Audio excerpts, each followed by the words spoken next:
Hindu calendar ಪ್ರಕಾರ ಶ್ರಾವಣ ಮಾಸದ ಹುಣ್ಣಿಮೆಯನ್ನು ರಕ್ಷಾಬಂಧನವನ್ನ ಆಚರಿಸುತ್ತೇವೆ. ರಾಖಿಯನ್ನು ಸಹೋದರಿ ತನ್ನ ಸಹೋದರನ ಮಣಕೈ ಮೀನ್ಸ್ ಮಣಕಟ್ಟಿನ ಮೇಲೆ ಒಂದು ಪವಿತ್ರ ದಾರವನ್ನ ಕಟ್ಟುತ್ತಾಳೆ. ಇದನ್ನೇ ರಾಖಿ ಎಂದು ಕರೆಯುತ್ತೇವೆ. ಸೊ ಈ ರಾಖಿ ಪವಿತ್ರವಾದಂತಹ ಆ ದಾರವನ್ನ ಶ್ರಾವಣ ಮಾಸದ ಪೂರ್ಣಿಮೆಯ ದಿನದಂದು ಮೀನ್ಸ್ ಹುಣ್ಣಿಮೆಯ ದಿನದಂದು ಸಹೋದರಿ ಅಣ್ಣನಿಗೆ ಕಟ್ಟುತ್ತಾಳೆ. ಇದನ್ನ ಕಟ್ಟಿದಾಗ ದುಬಾರಿಯಾಗಲಿ ಅಥವಾ ಅಂಕದ ಒಂದು ಸಣ್ಣ ಉಡುಗೊರೆಯನ್ನ ಸಹೋದರಿಗೆ ಕೊಡುವುದು ವಾಡಿಕೆ.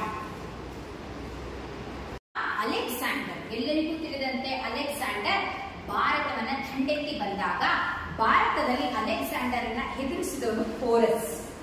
ಆ ಪೋರಸ್ ಅಲೆಕ್ಸಾಂಡರ್ ಅನ್ನು ಎಲ್ಲಿ ಕೊಂದು ಬಿಡುತ್ತಾನೋ ಎಂಬ ಭಯಕ್ಕೆ ಅಲೆಕ್ಸಾಂಡರ್ನ ಹೆಂಡತಿ ರೋಕ್ಸಾ ಪೋರಸ್ಗೆ ಒಂದು ರಾಖಿಯನ್ನ ಕಳಿಸಿರುತ್ತಾನೆ.